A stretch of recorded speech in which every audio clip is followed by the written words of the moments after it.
oraciones recordar, hermanos, estas peticiones. No nos olvidemos que tenemos que orar por ellas siempre en nuestras oraciones diarias.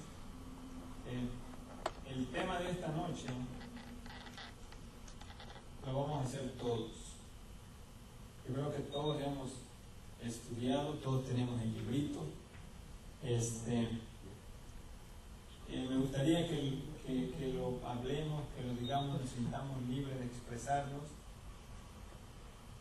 El libro, estamos en el capítulo número 9, pero el libro nos hace, desde el primer capítulo nos hizo un llamado al servicio de Dios. Ahora, después hizo un llamado especial a los jóvenes. Después nos dijo las condiciones del pueblo de Dios. Nos habló acerca de nosotros como cristianos y la situación mundial en la que estamos. Nos habló acerca de la iglesia como un agente educativo, cómo la iglesia nos ayuda a educar.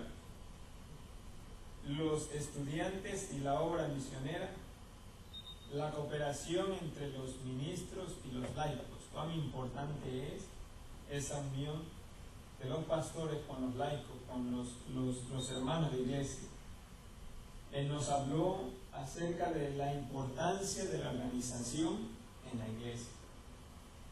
Y en esa parte me recordaba de algo, ahorita me vino a la mente. Yo conocí a una persona trabajando, que me decía, ¿tú a qué iglesia vas? Y yo soy adventista del séptimo día. Y esa persona me decía, yo soy pentecostal. Y me vino a alguna pregunta y le dije, tu pastor, más o menos relacionando con mi iglesia, tu pastor, ¿cómo funciona? ¿Cómo son el liderazgo? ¿Cómo está distribuido la iglesia? Me dice, pues hay líderes, me decía, hay una persona encargada en la iglesia, pero a la misma vez hay un pastor que lo ha organizado. Y yo le preguntaba, ¿y qué pasa después? ¿Quién está arriba de ese pastor? No, nadie más. Él es el... Le digo, pero ¿cómo? No. Él me decía, él es el único encargado y él tiene otras iglesias, pero cuando se va, deja a otras personas encargadas y él se va y luego viene a ver su iglesia y se va en las otras. Pero entonces después, ¿quién sigue? Yo queriendo ver quizás una conferencia, una unión, una asociación, algo así. Me decía, no, ahí nada más termina. Digo, pues entonces yo le empecé a explicar, pues nosotros tenemos esto, tenemos aquí y allá, y empezamos y pertenecemos a un lugar, nuestro diezmo, lo que pasa, que se va aquí, pero nosotros no tocamos nada, eso lo organizan así y así. Hermanos, los pastores ni siquiera saben, solamente en la iglesia, en la junta de iglesia se les dice esto y eso, no, nuestro pastor no, él administra el dinero, él esto. Y me decía, además hasta tenemos un calendario. Y me decía de cómo las fechas, de qué hermano le toca llevar a comer al pastor, y pagan todo. Así que creo que los pastores están mejor que nuestro pastor. Pero bueno,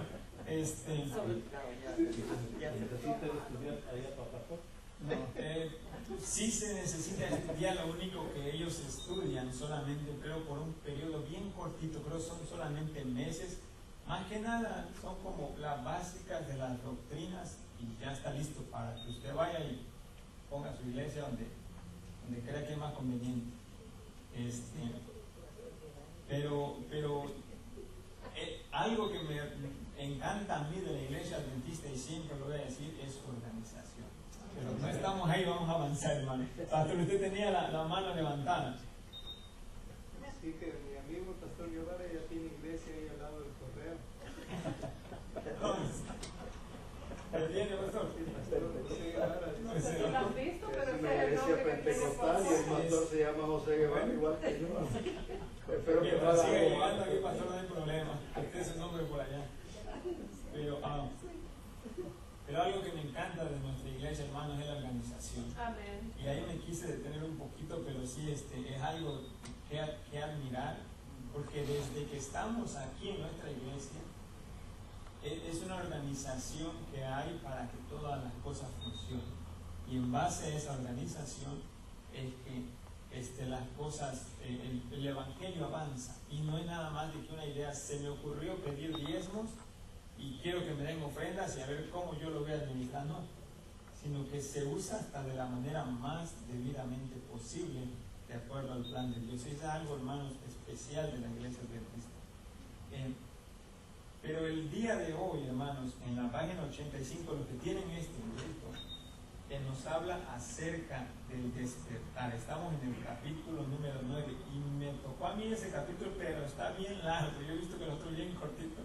Lo único que voy a hacer es que voy a tratar yo leí todo el capítulo, pero traté nomás de ir con partes que se me hicieron a mí interesantes. Lógicamente ustedes tienen sus partes también, ¿verdad? Pero en sí, después de todo lo bonito que nos habla el libro, llega este momento bien crucial y bien importante. Y habla acerca del despertar. Y ahí abajo dice, despierten. Es la cosa que dice hasta abajo. Dice, despierten. La batalla prosigue. La verdad y el error se acercan a su conflicto final. Marchemos bajo la bandera ensangrentada del príncipe Emanuel y luchemos la buena batalla de la fe para lograr honores eternos, porque la verdad triunfará y nosotros seremos más que victoriosos por aquel que nos amó. Las preciosas horas del tiempo de gracia están terminando. Asegurémonos la vida eterna para que podamos glorificar a nuestro Padre Celestial y ser los medios para salvar a las almas por las cuales Cristo murió. Algo bien importante que nos dice, despertemos. Ya sabemos cuán importante es el llamado que Dios nos hace, ya sabemos qué es lo que tenemos que hacer, y a pesar de todo esto que tenemos, quizás una buena organización, y le habla a los jóvenes y de todos los otros temas que hemos visto, es el momento en que dice, ya es suficiente con todo lo que tienen, despiertes. Es momento de que hagamos algo por estas almas, porque si nosotros ya estamos, nuestra vida está entregada a Dios y estamos dentro de la iglesia, allá afuera hay personas que están necesitando conocer de Dios. Y nos dice, ustedes que ya conocen, ustedes que no carecen de material, ustedes que no carecen de nada de esto, nos dice, despiertes.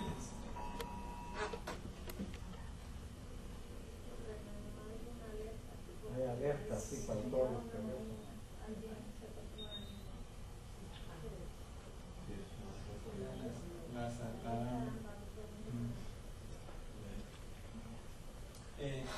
nos dice también, los miembros de la iglesia, obedientes a la orden del maestro, deben estar siempre listos para actuar. Aparte que nos dice, despiértense, nosotros debemos estar aquí listos para actuar. Donde quiera que encontremos un trabajo que hacer, cumplámoslo mirando constantemente a Jesús. Si cada miembro de la iglesia fuera un misionero vivo, el evangelio sería predicado en poco tiempo en todo país, pueblo, nación y lengua. Dice que si cada miembro fuera un misionero vivo, esto me hace pensar que somos muchos lo que somos, quizás misioneros pero muertos o a medias. Y más adelante algo al respecto. Si algún hermano quiere comentar algo, hermana Olga.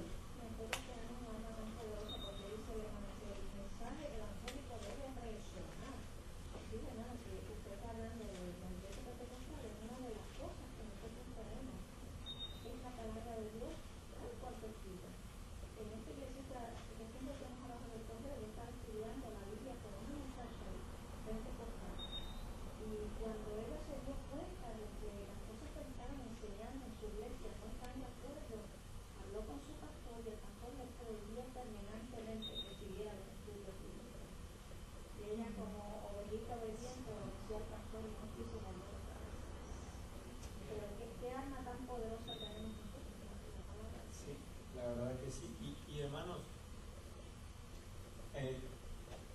afuera hay muchas personas que están así como dice la hermana.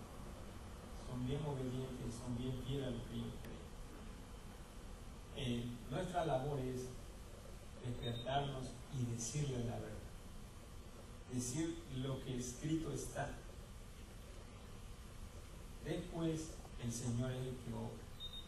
Pero nosotros tenemos que hacer esa parte, esa labor que es nuestra responsabilidad hacer. En toda época los que seguían a Cristo necesitaban vigilancia y fidelidad, pero ahora casi en el umbral del mundo, casi en el mismo umbral del mundo eterno, y teniendo las verdades que tenemos, tanta luz y una obra tan importante, debemos duplicar nuestras diligencias. Cada uno debe obrar hasta el máximo de su capacidad. Hermano mío, usted pone en peligro su salvación si retrocede ahora. Dios le pedirá cuenta si no hace el trabajo que Él le asignó. Qué fuerte, ¿verdad? Bonito, pero fuerte. Y me dice, hermano mío, ¿qué? Y no tengo la información, quizás los pastores por allá nos podrían dar un año más o menos estimado, pero testimonios para la iglesia tomo 5, más o menos a qué año, no quisiera ponerlos ¿cómo se dice? Pero más o menos, pastor, un año en que fue escrito el libro. Sí.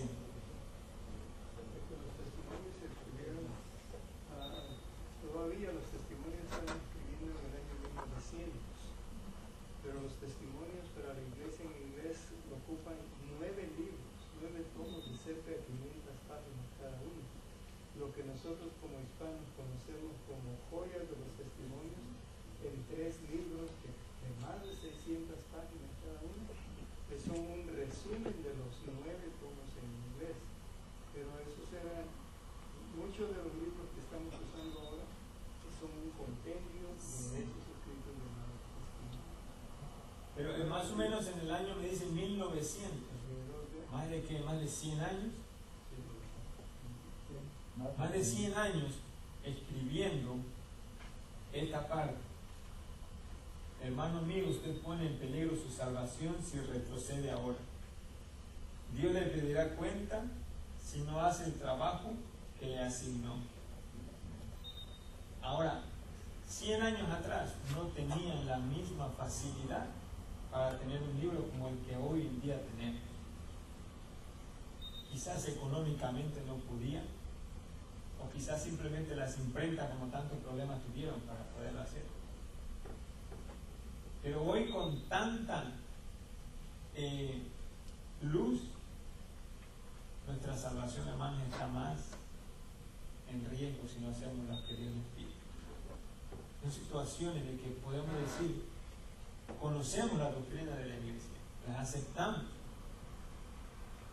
pero también en esparcir la palabra de Dios está nuestra salvación. Porque es lo que nos acerca hacia Jesús. Y más ahí dice, más adelante hay una partecita también que lo que predicamos hay que vivirlo. Un llamamiento a despertar en la página 88 dice, la obra está terminando rápidamente y por todas partes la maldad aumenta. Tenemos solamente un corto tiempo para trabajar. Despertemos del sueño espiritual y consagremos todo lo que tenemos y somos al Señor. Su Espíritu permanecerá con los verdaderos misioneros, dotándolos de poder para el servicio.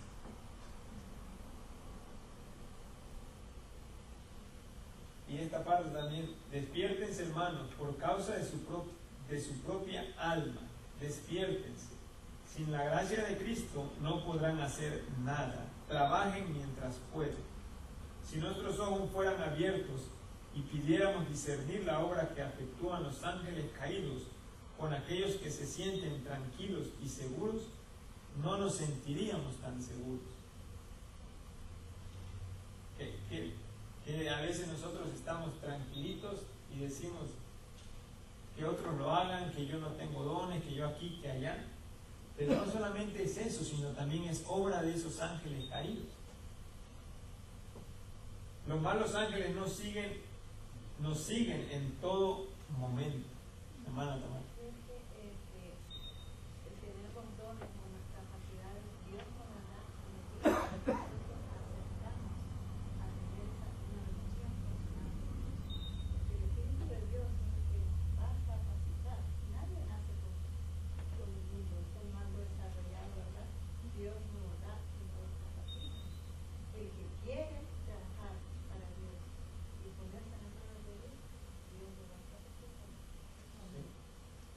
Dios Quiero hacer un comentario sobre lo que el hermano acaba de decir. A veces, bueno, en este tiempo, a veces nosotros pensamos, bueno, tal vez este hermano o el otro tiene buenos dones para trabajar en la iglesia, el hermano tiene habilidad para esto y lo otro. Y siempre me acuerdo unos hermanos que conocí en un lugar donde mi esposo sirvió de pastor.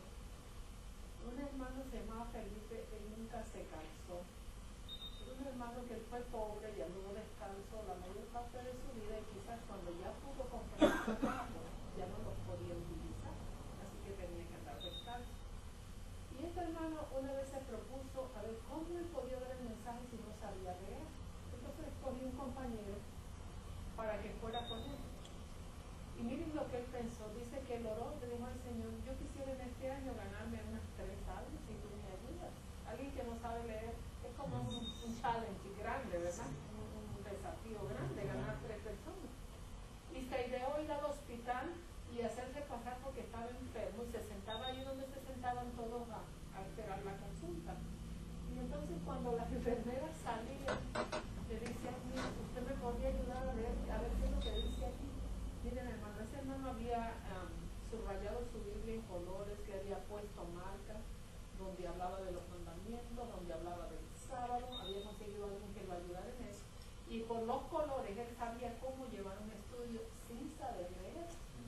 Y empezó ahí pidiéndole a una enfermera que le ayudara a leer, y le ayudara a leer, y le ayudara a leer, y la enfermera le dice: oiga, ¿y usted por qué me pide a mí leer? Entonces, que yo no sé leer, ¿no? Le digo: yo quiero que usted me ayude, porque a mí me dice que este libro es muy importante. Y él así es el que no sabía nada. Bueno, quiero hacer la historia corta porque sé que usted tiene mucho que hablar. Quiero decirles que este hermano, sin saber leer, llevó al Señor a 3 enfermeras. Así en ese plan que él llevaba. Y era un hermano que no le daba miedo hablar de Cristo Jesús de ninguna parte. Con quien él se encontrara, era seguro que él iba a hablar de Dios. Y no sabía leer. Y yo digo: ahora nosotros que podemos leer, podemos buscar en la Biblia, podemos señalarle a la gente, tenemos que poner un poquito de ánimo, ¿verdad? Y no tener miedo a hablar de con nadie. Y ese es lo que el librito nos dice, ¿no? Que despertemos, que nos demos cuenta en la situación, en la verdad en la que nos encontramos. Hermano, gracias.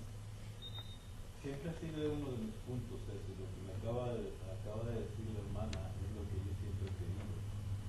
Que a veces uno se escuda, por ejemplo, pues sí, es cierto, ¿no? Que algunos Dios les ha dado ese don a las personas quizás de convencimiento, qué sé yo, ¿no?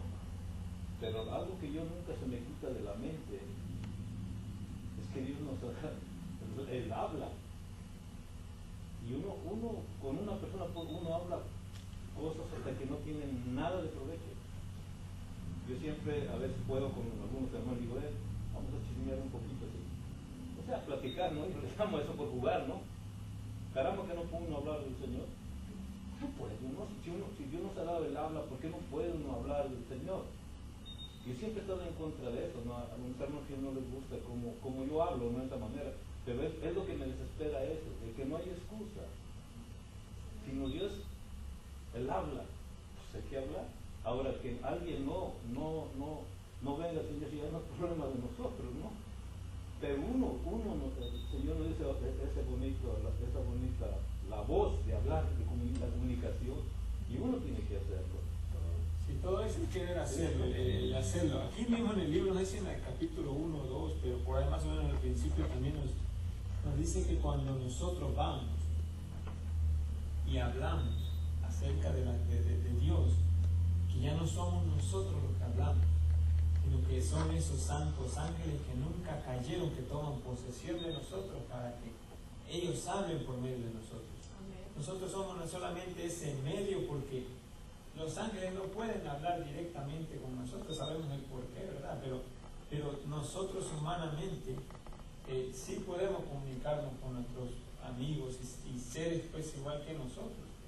Pero aquí el librito nos dice, más o menos en el capítulo 1, 2, que esos seres son los que hablan por medio de nosotros.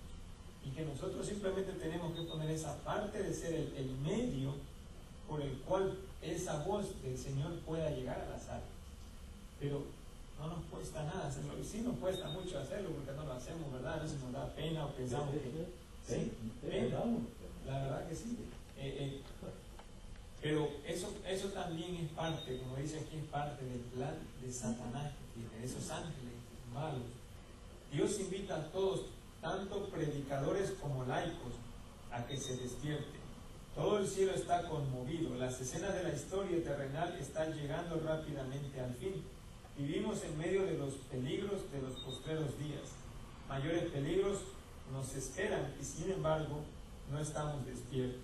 La falta de actividad y fervor en la causa de Dios es espantosa. Este estupor mortal proviene de Satanás.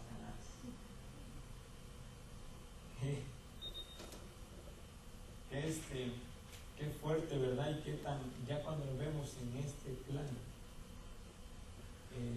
necesitamos, hermanos, la verdad. Necesitamos por lo menos decir quiénes somos, qué es lo que pensamos, qué creemos, con cualquier, hasta en el trabajo, en la forma de que nos miran cómo comer. ¿Por qué tú no comes carne? Entonces ahí es ese momento en que quizás el ángel está esperando, yo sí lo miro, el ángel está esperando y dice, háblale, dile algo, ¿el por qué? Háblale acerca del régimen alimenticio y cómo viene y aquí va a empezar y todo.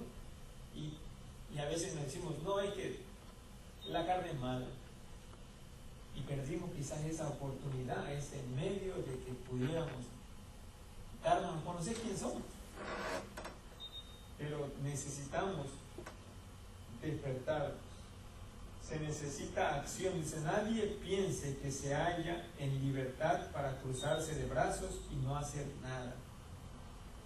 Que alguien pueda salvarse en la indolencia e inactividad es completamente imposible. Ay, qué fuerte, ¿verdad? Hermana Tamara, ¿usted quiere decir algo antes que yo?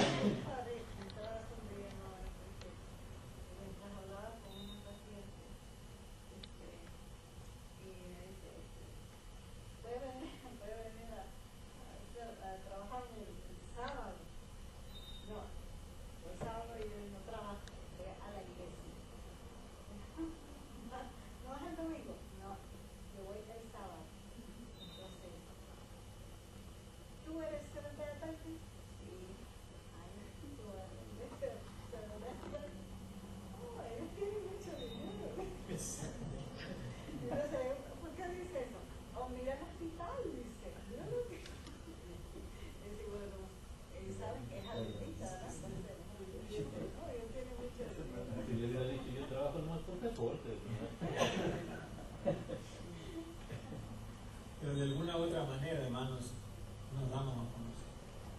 En el sellito ahí de la palomita que está ahí, se van a preguntar, ¿y eso qué? Nosotros tenemos que decir, estar como dice, despiertos y listos y decir, oh, esto significa esto, esto y esto. Es lo que creemos y esto es lo que nos simboliza y lo que representa. Antes existían 3 angelitos, pero ahora esto, ¿por qué? Por esto y esto. O sea, estar por lo menos para decir que son momentos que necesitamos aprovechar y poder decir, piensen en lo que hizo Jesús durante su ministerio terrenal, cuán fervorosos, cuán incansables eran sus esfuerzos. No permitió que nada lo desviara de la obra que le fue encomendada. ¿Estamos siguiendo sus pasos? La iglesia tiene que ser activa si quiere ser una iglesia viva. No debe concentrarse únicamente con mantener sus posiciones contra las fuerzas opositoras del pecado y el error, ni estar satisfecha por avanzar a paso lento, sino que debe llevar el yugo de Cristo y mantenerse al paso de su líder, ganando nuevos reclutas a lo largo del camino. El Señor llama a los adventistas del séptimo día en todo lugar para que se consagren enteramente a Él, haciendo todo lo que esté a su alcance para su obra, según las circunstancias en las que se encuentre. ¿Hasta aquí algún hermano quiere añadir algo más? Yo trato de ir avanzando. Sí, yo quisiera comentar, pero tengo que volver un poquito atrás. No importa, Dice en la página 103 que ni uno entre 100 de nosotros está haciendo algo más que estar ocupado en actividades mundanas en común. No estamos ni siquiera medio despiertos ante el valor de la salud por la cual Cristo murió. Y en otra línea arriba, en el primer párrafo, en la misma página, dice: este estupor mortal proviene de Satanás. Está tratando de entender qué es el estupor. El estupor es ese sueño que nos coge a veces, que aunque sabemos que no es hora de dormir, comparémoslo con las 2 de la tarde de un sábado del mes de agosto, después de haber comido mucho en el almuerzo, y uno sabe que tiene que estar despierto, pero no puede. Casi acá coger esta parte de los ojos así como el dedo cuando tenemos abierto. El cuadro que el hermano White presenta aquí de nosotros, porque si somos la iglesia, pues yo estoy incluido, es un cuadro triste. Y bueno, cuando me voy de aquí, como que se me olvida luego otra vez. Y si usted no hubiera dado aquella vista, tal vez yo no estaría haciendo nada. Es preocupante. Es preocupante, es cierto, hermano. El punto es que lo importante es que todo lo que llegue a ser contacto con nosotros, pues poder tener, aprovechar el momento de la tarde, ya sea de jóvenes, niños, grandes. Y esto mismo pasó esta semana, fíjese, estaba con la niñita que yo cuido y estaban haciendo algo como una cruz. Entonces, ¿sabes qué es esto? Sí, Jesús murió, ok, murió por ti. Entonces, a mí estaba hablando, y digo, ok, entonces, ¿qué hizo Jesús por ti? Die for me, ok, Jesus died for me. So, ella aprendió eso. Así que cualquier cosa, en cualquier momento que tengamos contacto con alguien, nos hablamos del Señor. Hay una parte que me gustó a mí, la evaluación divina, lo voy a leer todo este pedacito, no es mucho, pero hay una evaluación del carácter que se está realizando de modo permanente. Los ángeles de Dios están estimando su valor moral, cerciorándose de sus necesidades y presentando el caso de cada cual ante Dios. Se nos hará individualmente responsables si hacemos una jota menos de lo que podríamos realizar con nuestra capacidad. El Señor mide con exactitud toda posibilidad de servicio. Debemos dar cuenta tanto de las facultades no empleadas como de las que se aprovechan. De lo que estamos hablando. Dios nos tiene por responsables de todo lo que llegaríamos a hacer por medio del uso debido de nuestros talentos. Seremos juzgados de acuerdo con lo que debiéramos haber hecho, pero no hicimos, por no haber usado nuestras facultades para glorificar a Dios. Aun cuando no perdamos nuestra alma, en la eternidad nos daremos cuenta del resultado de los talentos que dejamos sin usar. Habrá una pérdida eterna por todo el conocimiento y la habilidad que podríamos haber obtenido y no obtuvimos. Hasta eso se nos va a hacer un juicio para que podamos. No va a aparecer, no va a decir, no, en esa parte hubiéramos dicho algo. Quizás estas personas, hasta en eso se nos va a pedir cuenta, hermano.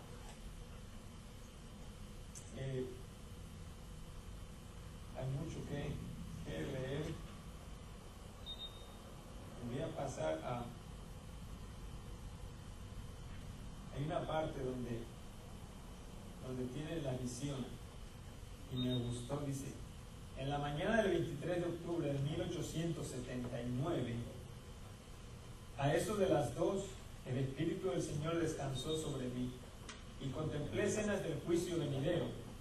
Miles de miles estaban congregados delante de un gran trono sobre el cual estaba sentado un personaje de majestuosa apariencia. Delante de él había varios libros, y sobre las tapas de cada uno de ellos estaban escritos en letras de oro semejantes a llamas de fuego, el libro mayor del cielo. Uno de estos libros, que contenían los nombres de los que aseveran creer la verdad, fue abierto entonces. Inmediatamente perdí la vista, los incontables millones que rodeaban el trono, y mi atención se dedicó únicamente a los que profesan ser hijos de la luz y la verdad. Se abrió otro libro en el cual estaban anotados los pecados de los que profesan la verdad. Bajo el encabezado del egoísmo venían todos los demás pecados.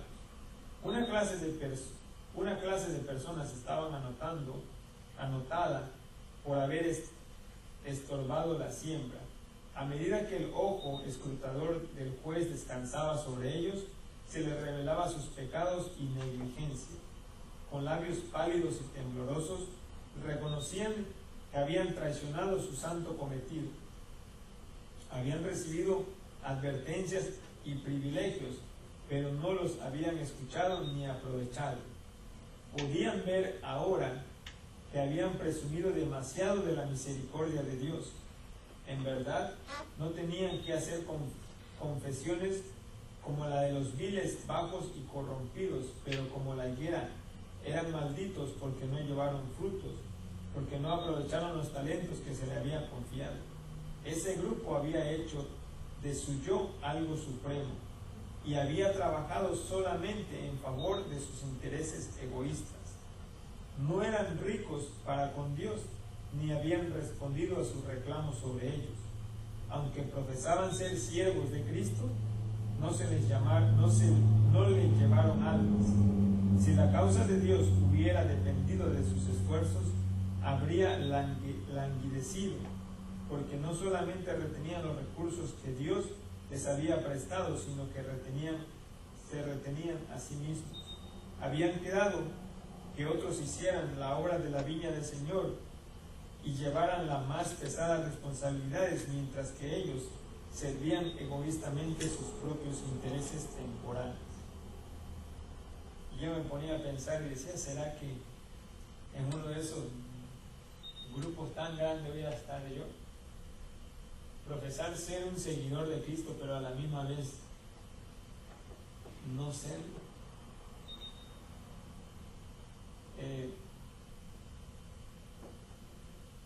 Esta parte me gustó.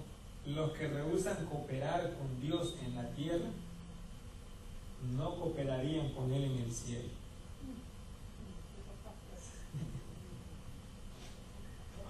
Si no podemos estar un día apegados de Dios aquí en la tierra, ¿cómo queremos vivir 1000 años allá arriba? Y qué bonita esa palabra, cooperar, porque lo que pasa es que la obra de sembrar el mensaje en vez de nosotros creemos que la vamos a hacer, pero nosotros nada más podemos hacer hasta cierta parte, porque el convencimiento en la mente solamente lo hace el Espíritu Santo, esa es la obra de Él. De nosotros es hablar, esparcir y hablar este mensaje con credibilidad, porque yo creo que a veces nosotros mismos nos cuesta, no sé, como creer lo que estamos predicando, o no lo predicamos con ese entusiasmo quizás para que las personas digan: oye, esta persona me dijo, tiene que ser cierto. La forma que lo dice debe convence y es cierto. Precisamente ahí me llamó mucho más la atención pero así rapidito. La verdad sentí un poquito de escalofrío. Eso me llamó, de todo esto, esta lección me llamó más la atención. Que dice: qué terrible será encontrar aquel gran día final que aquella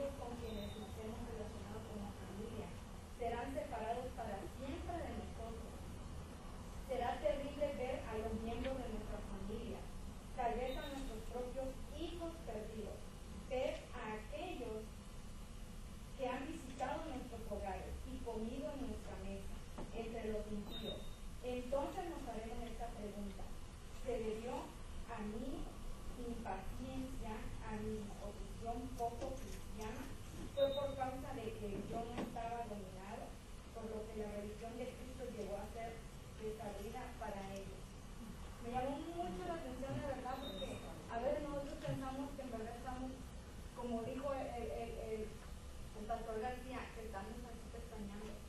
La verdad, a mí me dio un poquito de calofrío porque, bueno, está la situación. Y uno, por más que uno asista a la iglesia y la fe esté bien puesto a Dios, pero está este temorcito, está el temor ahí. Y eso me llamó mucho la atención. ¿Verdad?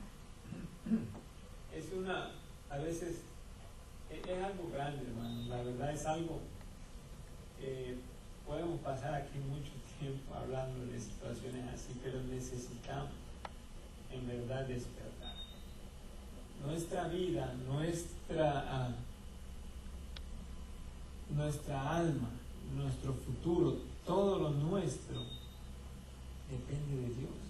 Necesitamos hacer algo para estar cerca de Dios, porque es el único que nos puede dar esa seguridad en todo lo que tenemos, en todo lo que padecemos, hermana. El colaborar con Dios se refiere a colaborar en dar a conocer el mensaje o trabajar en la obra, en todo lo que son los ministerios dentro de la iglesia. Es decir, el colaborar es general o solamente es ir a presentar el evangelio o es trabajar aquí dentro de todos los ministerios de la iglesia. En mi opinión, cuando alguien me dice, puedes tener una bienvenida, estoy participando en parte del culto, me pongo al frente y le doy una bienvenida, pero si una bienvenida de corazón, una persona allá que visitó la iglesia está necesitado y necesita sentirse bien. Con esa bienvenida, ese ángel puede usar para que esa persona se pueda entregar a Dios y pueda decir, en este lugar me siento muy bienvenido. Y puede ser que esa bienvenida le transforme la vida más adelante de esa persona. Y estoy teniendo parte de que esa persona pueda entregar su vida a Dios. Estoy colaborando, sí, para que pueda entregar su vida al Señor.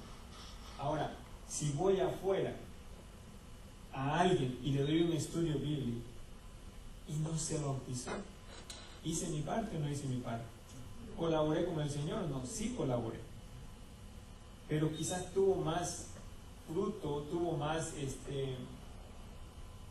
¿cómo puedo decir? Tuvo más beneficio, no sé cómo puede decirlo, que esa persona que yo le di la bienvenida desde el púlpito se entregó al Señor, que aquel que me llevé 3-4 meses estudiando con él. Pero eso es decisión de la persona, ¿verdad? Pero yo siento que tanto trabajar como en la iglesia, participar y formar parte de la iglesia y hacer cosas, para mí es colaborar con el Señor. Y es lo mismo que ir y dar un estudio allá afuera a las personas que no conocen. En mi punto de vista, no sé si alguien no quiere decir que estoy correcto, hermano. Eso que te está diciendo es muy cierto. Nosotros fuimos una vez a la iglesia de Beltrán de Florida y el pastor puso en el boletín en una carta que le mandó una visita, que le dijo, esta es la iglesia más fría que yo he visto en mi vida. Yo no vuelvo más. Una visita. Y el pastor trajo eso a la colación de toda la iglesia. Desde ese día en adelante la iglesia cambió de una manera increíble. Ahora cada vez como más saludan a uno, le dan el boletinero y todo el mundo muy atento a ver quiénes son los visitantes. Pero si no hubiese sido por esa carta de esa visita, el pastor se sintió bien feliz y lo publicó en el boletinero para que los hermanos se dieran cuenta de lo que nosotros tenemos que hacer. Pastor Joan. Yo creo que hay una distinción que debemos hacer, ¿no? Cuando nosotros trabajamos en la iglesia, sin duda alguna es un tipo de colaboración, un tipo de servicio a Dios, pero creo que la hermana White está hablando más de nuestra responsabilidad de expresarles a otros, por nuestro ejemplo y por nuestras palabras, que tal vez no han conocido del amor de Cristo, la responsabilidad que tenemos de hacerles ver esa verdad. No hay duda que todo lo que hagamos en la iglesia, cuando lo hacemos de corazón, es para el Señor. Pero no se olviden que muchos en aquel día dicen, Señor, le hicimos tantas cosas.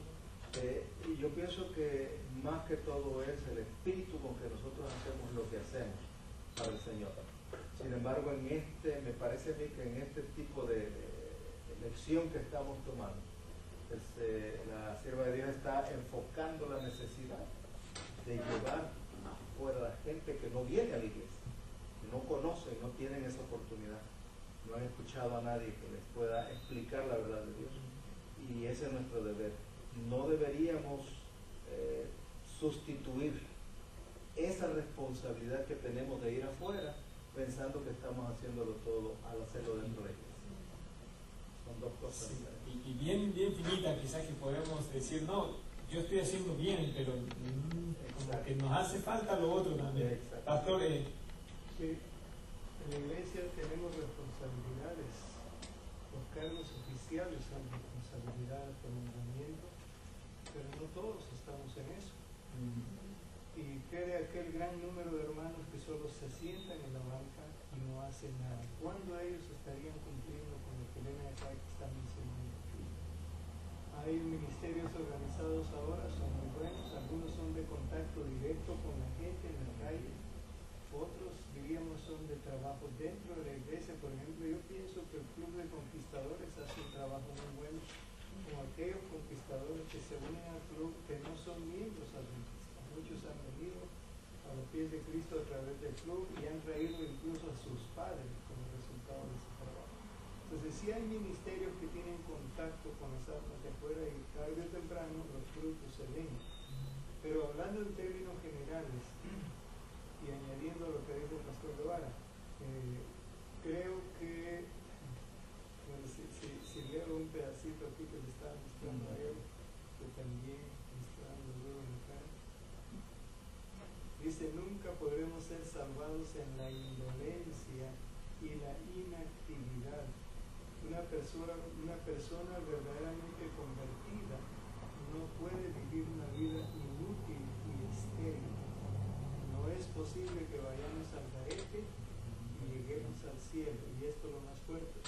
Ningún holgazán puede entrar allí. Y esa holgazanería no se refiere a que no trabaja y que come de gratis. Es la holgazanería con respecto al compartir el evangelio. De una o de otra forma. No a todos se les exige pararse atrás de un púlpito o ir a dar un estudio bíblico, pero sí hay ministerios en la iglesia que consisten por lo menos en orar. Mi esposa sacó a una hermana un día de esto y me dice, hermana, usted que llega en trona, ¿por qué no nos consigue gente haga contacto? Dígale que nosotros le vamos a ir a dar estudios bíblicos. Bueno, sea las habilidades naturales o adquiridas que los miembros de iglesia tienen, si se ponen a trabajar en forma organizada y se entretejen con las de los demás, pueden dar como resultado final un trabajo para la honra de Dios. el tiempo nos ha ganado, hermano, más bien dos partecitas. Los mensajeros celestiales están haciendo su obra. Pero ¿qué estamos haciendo nosotros? Hermanos y hermanas, Dios les pide que rediman el tiempo. Acérquense a Dios, desarrollen el don que hay en ustedes. Que aquellos que hayan tenido la oportunidad de familiarizarse con las razones de nuestra fe, usen ahora este conocimiento con algún propósito. Y hay una parte aquí que no lo quiero pasar por alto, que nos dice el problemita, pero también nos da la solución. La fuerza viene con el ejercicio. Todos los que ponen en uso las facultades que Dios les ha dado tendrán una capacidad acrecentada para dedicar a su servicio. Los que no hacen nada en la causa de Dios dejarán de crecer en la gracia y en el conocimiento de la verdad. Una persona que permanece sentada y rehúsa ejercitar sus miembros pronto perderá toda facultad de usarlos. De la misma forma, el cristiano que no ejercita las facultades que el Señor le ha dado, no solamente deja de crecer en Cristo, sino que pierde la fuerza que una vez tenía. Se convierte en un paralítico espiritual. Son aquellos que con todo amor a Dios y a sus semejantes están luchando para ayudar a otros, los que llegan a estar cimentados, fortalecidos y afirmados en la verdad. El verdadero cristiano trabaja para Dios, no por impulso, sino por principio. no durante un día o un mes, sino durante toda su vida. Qué bonito, ¿verdad? Hermano Lázaro, me decía algo. Sí, y tiene que ser verdad, porque si uno se mantiene estudiando, lógicamente uno tiene deseos de compartir. Si no estudia uno, pues no hay ganas de compartir. Es que vamos a compartir pues, si no hemos estudiado. Por eso yo siempre repito que yo juego con los hermanos cuando los veo allí y les digo, ¿verdad que no estudiaron su lección? Pues porque no, están allá todos amontonados, pues porque no estudiaron.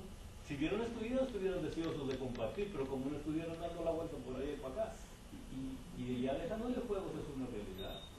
Si uno estudia, tiene deseos de compartir, ¿sí? Porque no se puede callar lo que uno ha descubierto, y es una ayuda para uno cuando uno estudia con personas, porque uno, bueno, lo digo por mí, yo soy malo para retener, y yo tengo que estudiar mucho porque estudio bastante y retengo un poquito, pero eso me ayuda a mí a mantenerme, ¿me entiende? Que me dan ganas de buscar una persona para hablarle, ¿me entiende? Y hasta les digo gracias. Cuando termino con ellos digo, gracias por haberme escuchado. No saben el beneficio que ustedes, que al escucharme, el beneficio que yo recibo. Pues es una realidad. Dice, para los desalentados hay un remedio seguro en la fe, la oración y el trabajo. La fe y la actividad impartirán una seguridad y una satisfacción que aumentará de día en día. Solo así breve, sería bueno, hermano, que se explique las dos palabras que usted leyó en un parrafito anterior a esta: impulso y principio. Algunos pueden trabajar por impulso para la obra de Dios. Cada vez que el director de obra misionera se para ahí en 10 minutos y dice, hermanos, hoy vamos a salir a trabajar, nos esperamos a las 2 o 3 de la tarde, y vienen, porque yo no vengo, 2 y 3, ¿verdad? Entonces, principio es, trabajar por principio es aquel trabajo que hacemos de forma sistemática y constante, no porque vinieron a arengarnos en los 10 minutos de la obra misionera, sino porque ya es parte de nuestra necesidad. El apóstol San Pablo lo expresaba diciendo, ay de mí si no anunciar el evangelio. Algo ya de adentro que Él se sentía contento, era un fuego que lo consumía, él sentía la necesidad de estar haciendo eso. Tenemos que orar por eso. Vamos a concluir esta parte. Mucho, hermanos, el capítulo es bien largo, se nos fue el tiempo, ya son las 9. Estudiemos, ¿verdad? El librito está bonito, es bastante por estudiar, por leer. La próxima es el número 10, los métodos. Ya nos regañó un poquito, ¿verdad? Ahora nos va a dar las ideas, los métodos, cómo podemos hacerlo. Nos pongamos de pie, hermanos, para que podamos terminar con una oración. Oremos. Señor que estás en los cielos, gracias te damos, Señor, porque por medio de estos escritos, Señor, podemos escuchar también tu voz. Sabemos, Señor, que nos llamas a despertar. Eso ya depende, Señor, de nosotros si queremos hacerlo o queremos seguir en el mismo estado en el que nos encontramos. Pero lo que sí te pedimos, Señor, es que tú nos pongas, Señor, en nuestro diario vivir ese deseo, esa llama que nos queme, Señor, para poder acercarnos, aprender de ti y compartir, Señor, lo que aprendamos de ti. Sé con nosotros, ayúdanos, Señor, a tener que cambiar quizás los malos hábitos que tenemos para poder hacer espacio para ti, para que los beneficios, Señor, sean sobre todo nuestro Padre. Que tus santos ángeles, Señor, sean con nosotros. Te pedimos que bendigas a cada uno de los hermanos que hoy pudieron venir aquí a encontrarse contigo, Señor. Queremos pedirte que nos puedas llevar de regreso a la casa con bien, sin ningún problema. Que nos preparemos, Señor, el resto de la semana para poder volvernos a encontrar contigo, Señor, aquí en tu casa de oración el próximo sábado. Que vengamos juntos, contentos, Señor, para alabar tu nombre. Sé con nosotros, bendícenos, Señor, el resto de la semana, y que sobre todas las cosas, Señor, tus ángeles, tu protección y sobre todo tu bendición sea en cada uno de nosotros, Señor. Bendícenos y protégenos en el nombre de Jesús. Amén. Amén. Buenas noches, hermanos.